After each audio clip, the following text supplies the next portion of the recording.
This gospel gives us a little bit of insight into where the 12 apostles are in their faith journey, so to speak.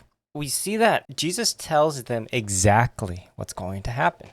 Well, not specifically, but generally what's going to happen. And it says that they understood none of the things and the word was hid from them. I think this gives a little bit understanding of kind of the hardness of heart of the apostles. What we understand is that before it's truly revealed what Jesus' plan was for salvation, or God's plan for salvation, that the Jews were expecting an earthly king, right? They expected the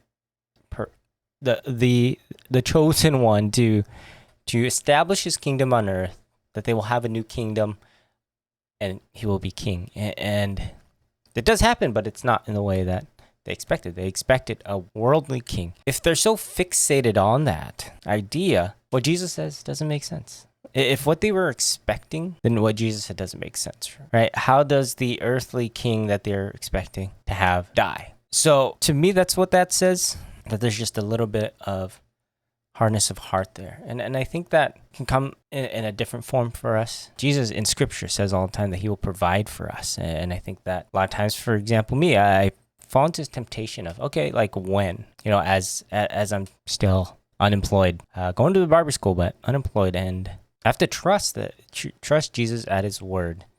And there can be a temptation to question, to doubt that do you really intend to provide? Because I haven't seen that come to fruition. Then we have the blind man on the side of the road who really acknowledges who Jesus is. Jesus, son of David, have mercy on me. What Jesus does is very remarkable to me. He, despite what's going on, he intentionally takes this time to be with him and asks him, "What wilt thou that I do to thee? What do you want me to do for you?" And he said, "Lord, that I may see." And a part of me wants to think that it's not just the physical seeing that this man is speaking about. It may be that in his eyes, pun not intended, in his eyes, that what he wants to do is just see, physically see. But I think God has prepared something greater for him in a greater capacity of seeing, the seeing that really is only seen through faith. So God does give him sight. And maybe this man was at the crucifixion. Maybe at some point he saw Jesus carrying the cross. And what a gift that would be, that he was given sight, but what comes with that is being able to see so much more. So there's a chance that by being able to see, he sees what Jesus just told the apostles that he was going to do, what was going to happen. And yes, Jesus says, "Receive thy sight, thy faith had made thee whole." And I do think that that's where I see that the most, is that deeper sight that I was saying.